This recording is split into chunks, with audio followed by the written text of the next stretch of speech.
Assalamualaikum warahmatullahi wabarakatuh. Alhamdulillahirabbil alamin, nahmaduhu wa nasta'inuhu wa nastahdihi wa nastaghfiruh wa na'udzubillahi min syururi anfusina wa min sayyiati a'malina. Man yahdihillahu fala mudhillalah wa may yudlilhu fala hadiyalah. Nashhadu an la ilaha illallah wa nashhadu anna Muhammadan abduhu wa rasuluh. Allahumma shalli ala sayyidina Muhammad wa ala alihi wa sahbihi ajma'in. Alhamdulillah, bersyukur pada Allah Subhanahu wa taala, salawat dan salam kita panjatkan kepada Nabi Muhammad sallallahu alaihi wasallam.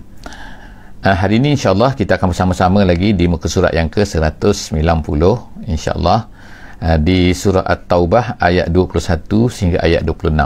Ayat 21 sehingga ayat 26 daripada muka surat 190 sebagaimana yang terpapar di hadapan kita.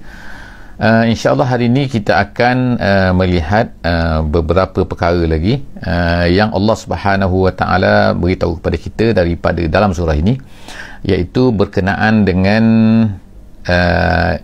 beberapa perkara yang menyebabkan kadang-kadang seseorang itu tidak melakukan usaha di jalan Allah Subhanahu wa taala, tidak melaksanakan.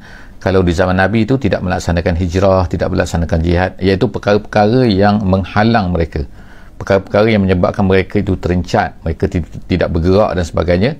Jadi kita akan lihat insya-Allah pada hari ini dalam muka surat 190 insya-Allah. Jadi sahabat-sahabat semua, kepada sesiapa yang ada kemudahan untuk buka mushaf, boleh berbuat demikian insya-Allah. Jadi kita akan tengok insya-Allah yang pertama sekali ayat 21, saya akan bacakan sikit. A'udzubillahi minasyaitonirrajim. Yubashshiruhum rabbuhum birahmatin min. Yubashshiruhum rabbuhum birahmatin minhu wa ridwan wa jannatin lahum fiha na'imun muqim. Sadaqallahul azim. Lupa saya nak minta supaya kalau ada sesiapa yang bersama dengan kita pada pagi ini agar dapat memberi feedback terhadap suara dan juga mutu suara dan juga mutu gambar insya-Allah.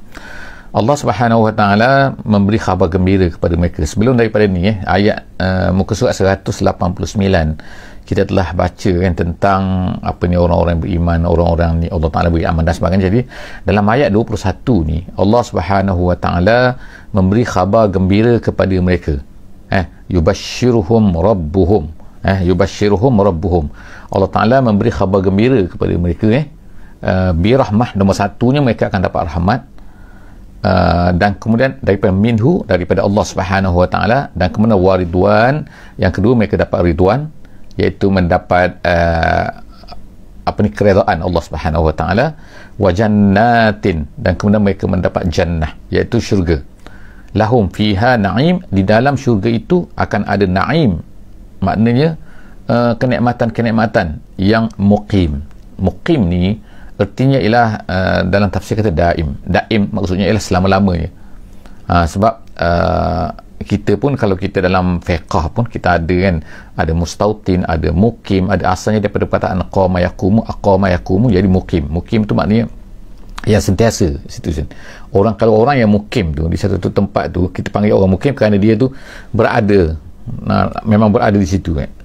Jadi dalam bahasa ni, bila Allah SWT kata orang yang masuk syurga tu mereka mendapat nikmat di dalam syurga tu, nikmat tu mukim, bukan nikmat tu sekejap je kan. Kalau contohlah kita katakan kalau kita makan sekejap rasa enak, rasa sedap kan, tapi selepas tu dah.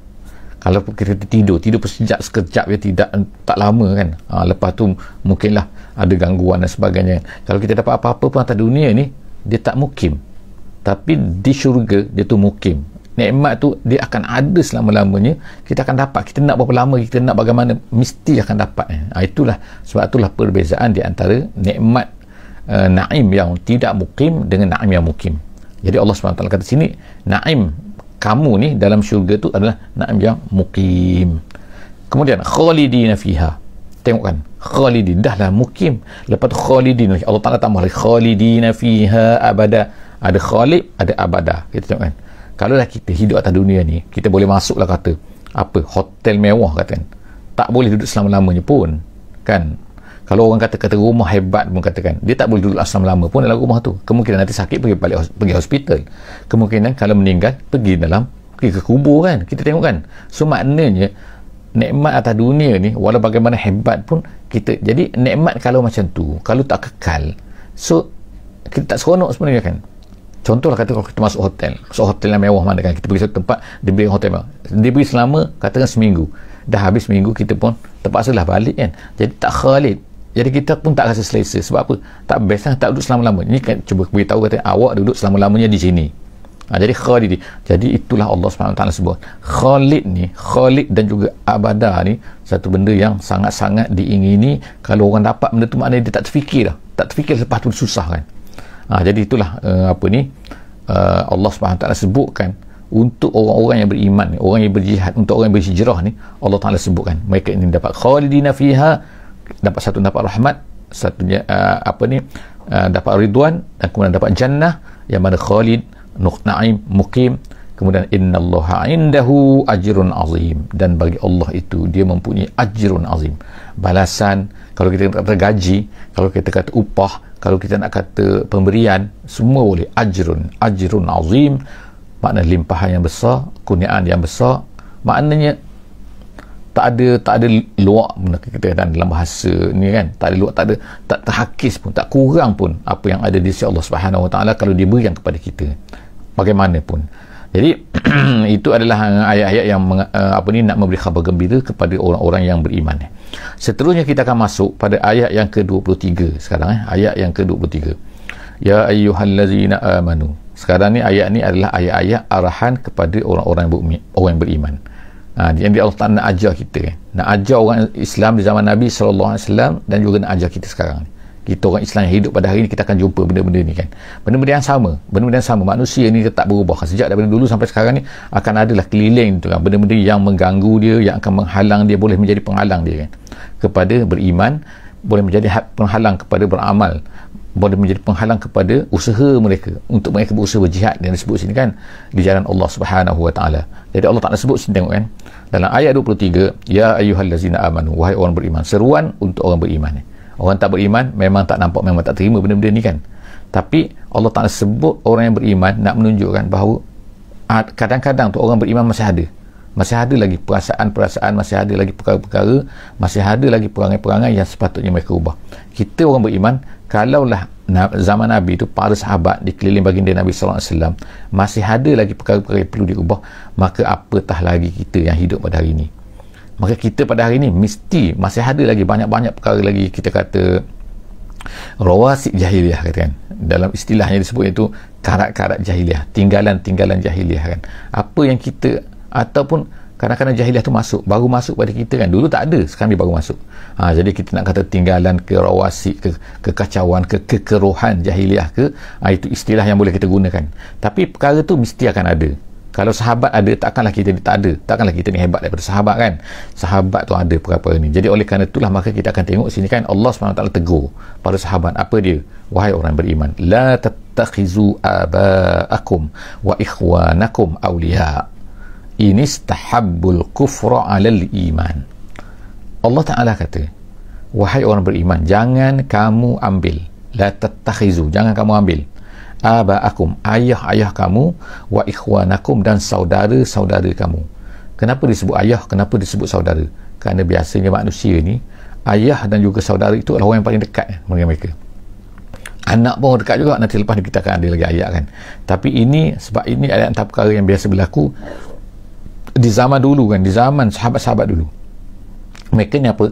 Mereka ni mengambil tattakhizu aba'akum, ayah-ayah mereka, dan juga saudara-saudara mereka, adik-beradik mereka ke, sanak saudara mereka ke, mereka jadikan ayah-ayah mereka ni dan juga saudara-saudara mereka ni sebagai awliya. Awliya maknanya orang yang ditolong, orang yang disayangi, orang yang macam-macam kan. Ini istahabbul kufra 'alal iman. Bukan ada kata tak boleh, bukan tak boleh, tapi jika sekiranya, Allah Ta'ala kata, jika sekiranya istahabbu ni ikhtaru, dalam terjemahan, dalam tafsir kata ikhtaru maknanya mereka ni memilih.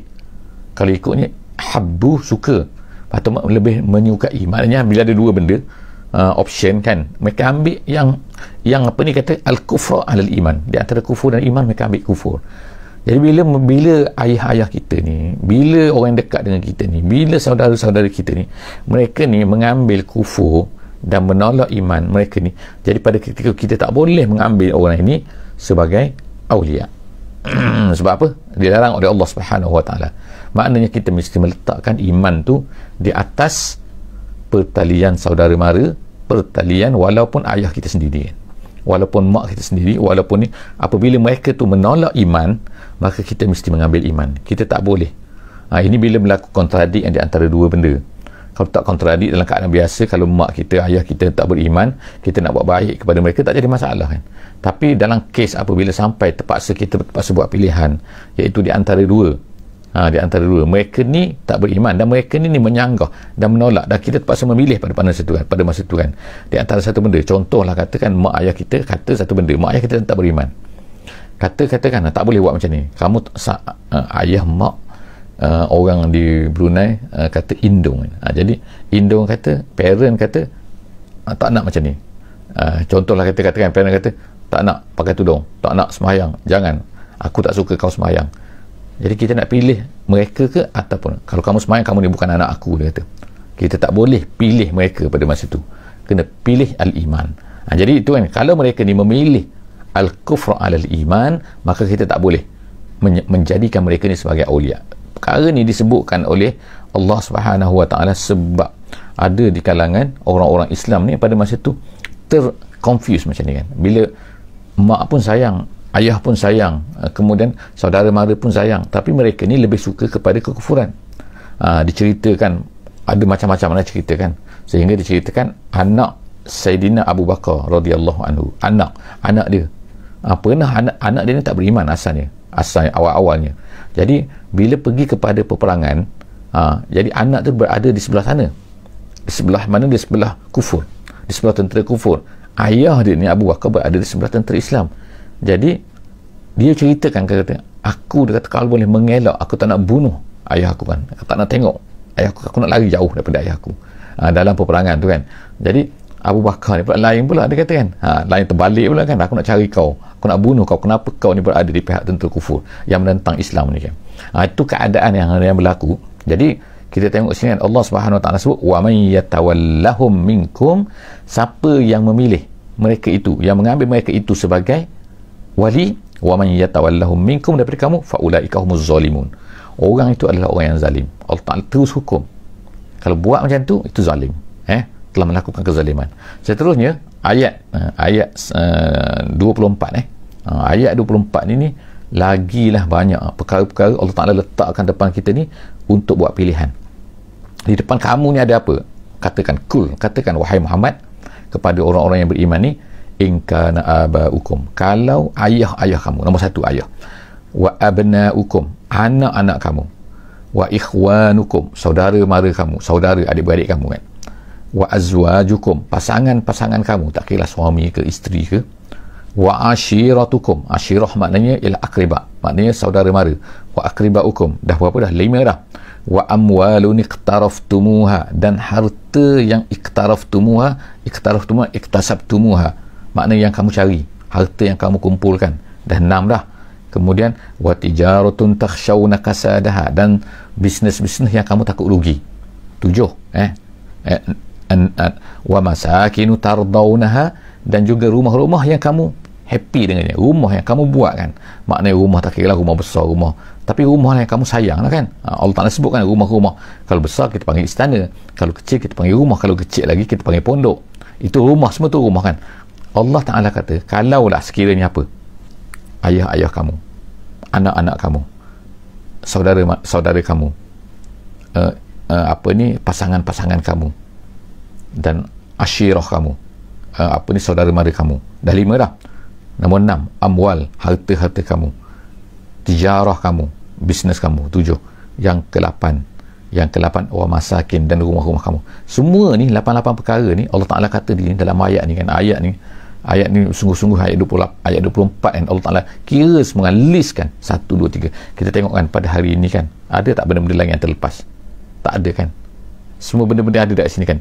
Allah Ta'ala kata, kalaulah 8 perkara ni, ahabba ilaikum minallahi wa rasulihi wa jihadin fi sabilihi, kalaulah 8 perkara ni kamu lebih sayang, kamu lebih suka daripada Allah, daripada Rasul dan juga daripada jihad, maknanya berjuang di jalan Allah Subhanahu Wa Taala, maka Allah Ta'ala kata fatarabbasu maknanya fantaziru, maknanya tunggulah.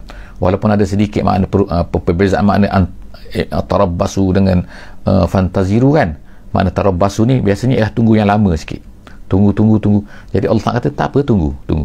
Fatarabbasu, Allah tak sebutkan apakah yang kamu patut tunggu tu.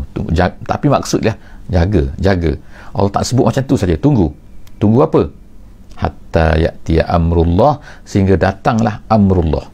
Amrullah ni mana urusan Allah, urusan perkara Allah, keputusan Allah. Amrullah dia tak sebut apa, hanya disebutkan tunggulah nanti. Maknanya ancaman begitu lebih menakutkan sebenarnya, lebih dahsyat lagi daripada sebut perkara. Tunggulah azab Allah ke, tunggu macam-macam boleh jadi kan. Maknanya bila Allah kata macam tu fatarabbasu, dia satu perkara yang sangat-sangat sepatutnya ditakuti oleh kita semua. Jadi apakah yang Allah Ta'ala beri amaran dekat sini? Allah Ta'ala beri amaran bahawa janganlah perkara-perkara tersebut, 8 perkara itu menghalang kita daripada Allah, daripada Rasul dan juga daripada berjihad di jalan Allah Subhanahu Wa Ta'ala. Iaitu kalau kita pada hari ini bukanlah pergi berperang, tapi maknanya kita ni berusaha di jalan Allah, buat kerja Islam maknanya kan. Kalau kita tak buat sesuatu untuk Islam, tak beri apa-apa, nak infak ke sayang, kita nak beri tenaga kita sayang, kita nak bagi waktu kita ni sayang, semua sayang kan. Sebab apa? Tapi untuk diri kita tak sayang pula kan. Kita boleh bekerja, boleh kan. Jadi Allah tak sebut semua tu tak boleh.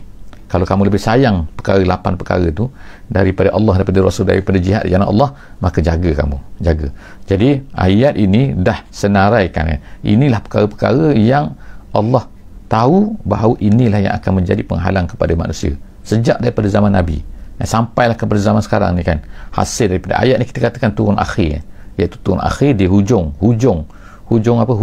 hidup Nabi SAW. Jadi maknanya pengajaran yang panjang.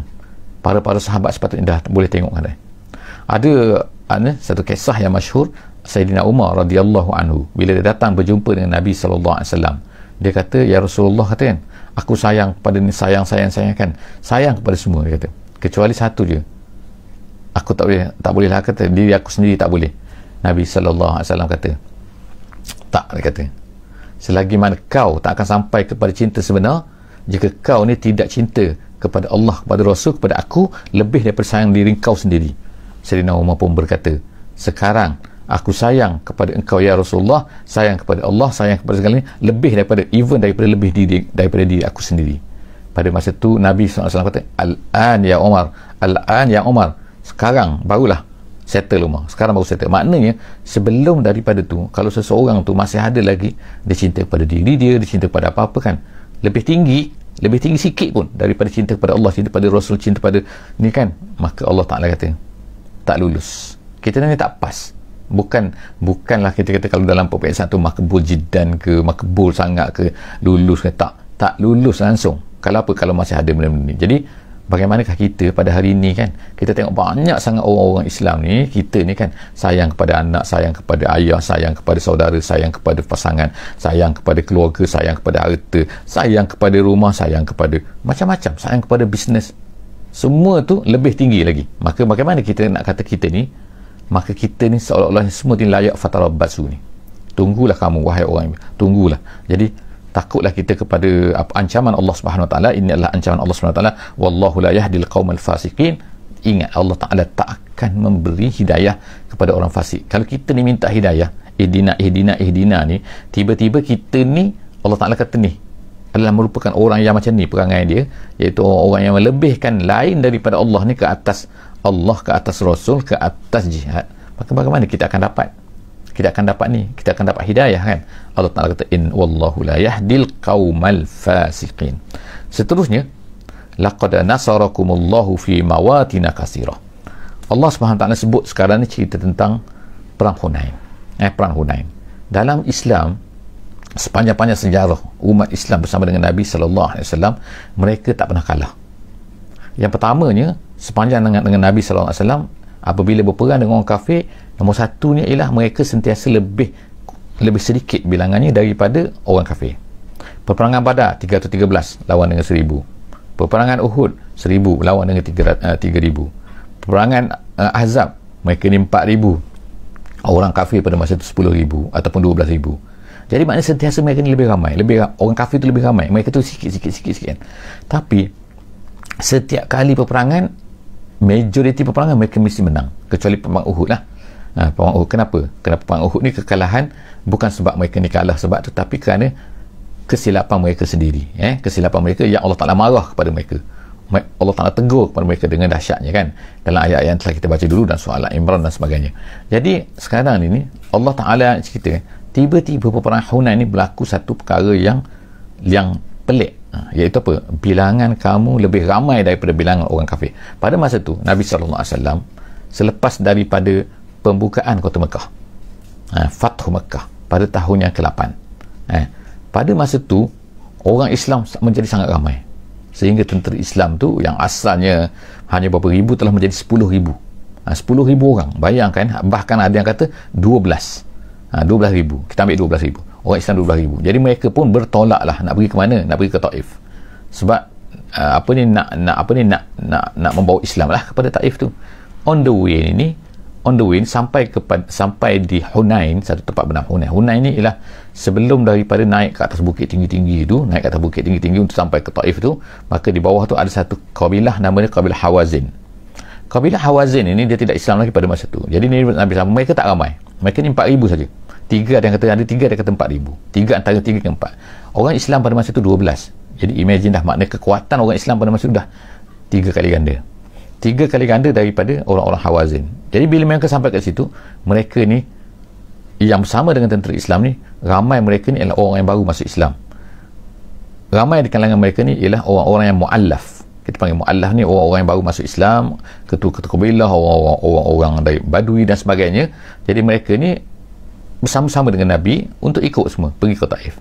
Sampai di tengah jalan, mereka telah di-ambush. Satu perkara yang kita nak ingatkan ialah, yang Allah Ta'ala sebut di sini ialah, on the way ni, kerana mereka ni ramai sangat, 10,000, 12,000, tak terimagine bahawa orang Islam boleh jadi ramai macam tu dalam perjalanan tu. Jadi mereka ni rasa takjub, mereka ni rasa sombong, mereka rasa macam, ramai kita hari ni, ramai tak mungkin tak kalah dah kita hari ni, tak kalah dah, siapa pun tak boleh lawan dah kita hari ni, kita ni. Jadi pada masa tu mula berpindah perasaan apa? Perasaan kemenangan ni bukan lagi kerana pertolongan Allah Subhanahu Wa Taala. Pertolongan ini adalah kemenangan ini bukan lagi kemenangan hasil daripada pertolongan Allah. Mereka mula lari, hati dah lari perasaan mereka, iaitu hari ini kemenangan kita ramai, takkan kalah. Kita ramai, takkan kalah. Jadi perkara tu bermain dalam hati mereka. Itulah yang Allah Ta'ala marah dalam ayat ni. Jadi Allah Ta'ala sebut Allah Ta'ala sebut, wa laqad nasarakumullahu fi mawatin katsirah. Sesungguhnya Allah Ta'ala dah tolong kamu dalam mawatin, iaitu dalam peperangan-peperangan yang banyak al-harbul katsirah, iaitu Badarnya, Bani Quraizahnya, Bani An-Nadirnya, Khaybarnya, macam-macam lah. Allah Ta'ala dah tolong kamu nasarakumullah fi mawatin katsirah wa yawma Hunain. Tapi ingatlah Allah kata, wa yawma Hunain, ketika hari Hunain, iz a'jabatkum kasratukum, ketika ramainya bilangan kamu ni menyebabkan kamu ni rasa takjub. A'jabatkum, rasa wah kita ni ramai. Falam, Allah Ta'ala kata, falam tughni ankum syai'a. Allah Ta'ala nak buat satu matematik dia nak ajar kepada kita satu perkiraan yang benar, iaitu apa? Bilangan ramai ni langsung tidak dapat memberi faedah kepada kamu. Falam tughni ankum syai'a, langsung tak beri faedah. Allah Ta'ala kata, wadaqat alaikumul ardu bima rahubat. Dunia ni luas, tapi pada masa tu oleh kerana mereka ni takut, bertempiaran lari, kena ambush oleh orang Hawazin ni, mereka bertempiaran lari, sehingga dunia ni yang luas tu mereka rasa sempit. Tengokkan kita pun, kalau kita ni dalam peperangan, kalau dalam ketakutan, kita akan rasa macam dunia sempit. Padahal dunia ni luas, dunia sama je kan. Kita senang ke, kita takut ke, tapi kita rasa macam. Jadi inilah yang dialami oleh orang Islam pada masa itu, semasa peperangan Hunain. Iz wadaqat alaikumul ardu bima rahubat. Rahubat maknanya luas, dunia ni luas, tapi kamu rasa sempit. Jadi Allah kata, summa wallaitum mudbirin, kemudian kamu pun berpaling dan lari semua. Lari itu maknanya kalah pada round yang pertama dalam peperangan tu. Jadi pada masa tu yang tinggal hanyalah Nabi SAW, kemudian ada Sayyidina Abbas, iaitu bapa saudaranya, dan kemudian ada juga Abu Sufyan dan beberapa orang lagi. Jadi pada masa tu Nabi tu naik baral yang berwarna putih kan. Jadi terpaksalah Nabi itu meminta kepada Abbas. Abbas ni suara dia kuat, suara dia tinggi kan. Jadi dia bertempik, dia kata. Dia bertempik kan. Aku tak penipu. Jadi orang Islam yang lari pada masa mula datang kembali kan. Ada yang datang kembali. Ada yang lari tu lari terus lah. Kan, jadi ada yang datang kali, dikatakan berapa ratus, lalu mereka pun datang berkumpul, lalu berperang balik dengan Hawazin, mereka pun dapat mengalahkan orang-orang Hawazin. Jadi dapatlah harta yang banyak pada masa itu, iaitu yang dipanggil sebagai harta ghanimah daripada peperangan Hunain. Jadi itulah Allah SWT kata summa anzala. Allah Ta'ala sebut selepas itu, kemudian Allah Ta'ala menurunkan sakinatahu. Sakinah maknanya ialah ketenangannya, iaitu kemenangannya daripada Allah Subhanahu Wa Taala. Dan dikatakan pada masa itulah maka mereka dapat mengantuk. Mengantuk sekali lagi dalam peperangan Badar tu dah mengantuk dah. Mengantuk iaitu membina balik kekuatan mereka. Mengantuk sekejap, power nap mereka dapat itu nama dia sakinah. Menurut setengah ulama tafsir kata ala rasulihi, Allah Ta'ala berikan kepada rasulnya, kemudian wa alal mu'minin, dan kepada orang-orang yang beriman, wa anzala junudan lam tarawha, dan kemudian dalam peperangan Hunain ini sekali lagi Allah Ta'ala menurunkan junud, tentera-tentera lam tarawha, yang kamu tak nampak, iaitu malaikat.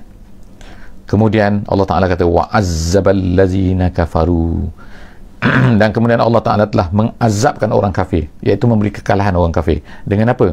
Ada yang kena bunuh, ada yang kena tawan dan sebagainya. Lalu Allah Ta'ala kata wazalika jazaa'ul kafirin, begitulah sentiasanya jazaa' al-kafirin, balasan Allah Subhanahu Wa Ta'ala ke atas orang-orang yang kafir.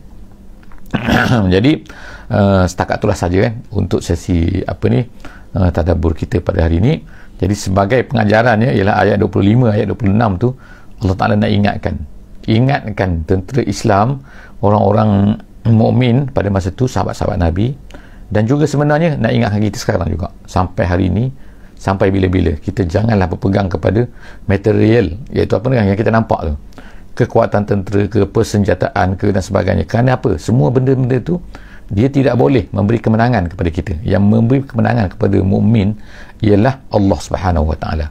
Tapi bukan bermakna kita tak boleh melalaikan perkara tu. Kita mesti melakukan perkara tu, mesti mengambil, menggunakan, kita mesti berusaha. Kerana ada ayat yang sebelum daripada ni kita baca wa'iddu lahum mastata'tum. Kita kena berusaha mencari, menyediakan kekuatan kita. Tetapi jangan anggap bila kita dah ada kekuatan, bila kita dah ada bilangan yang ramai, maka kita kata kita pasti akan menang. Tak, Allah Ta'ala kata tak, kita tak boleh. Perkara-perkara tu hanyalah wa man nasru illa min indillah. Kemenangan tu hanyalah datangnya daripada Allah Subhanahu Wa Ta'ala, bukan datang daripada perkara-perkara semua ni kan, bilangan, senjata, manajemen yang cantik, harta yang banyak kan, pembelanjaan yang besar kita boleh gunakan, itu semua tak boleh memberi kemenangan kepada umat Islam kan. Yang memberi kemenangan ialah Allah Subhanahu Wa Ta'ala. Hati itulah yang akan memberi kemenangan sebenar. Dan apabila perasaan ni tak ada, beralih kepada apa-apa yang ada ni, persenjataan kita, persediaan kita dan sebagainya, pada masa tu jadilah kita sama seperti apa yang berlaku kepada para sahabat di dalam peperangan Hunain. Jadi ingat peperangan Hunain ya, iaitu peperangan yang Allah Ta'ala nak ajar hati kamu nak sentiasa ingat bahawa kemenangan adalah datangnya daripada Allah, bukannya datang daripada apa yang kamu ada. Wallahu a'lam bissawab. Aqulu qawli hadza wa astaghfirullahal azim li wa lakum. Bismillahirrahmanirrahim. Wal 'asri innal insana lafi khusr illa allazina amanu wa 'amilus solihat wa tawasaw bil haqqi wa tawasaw bis sabr.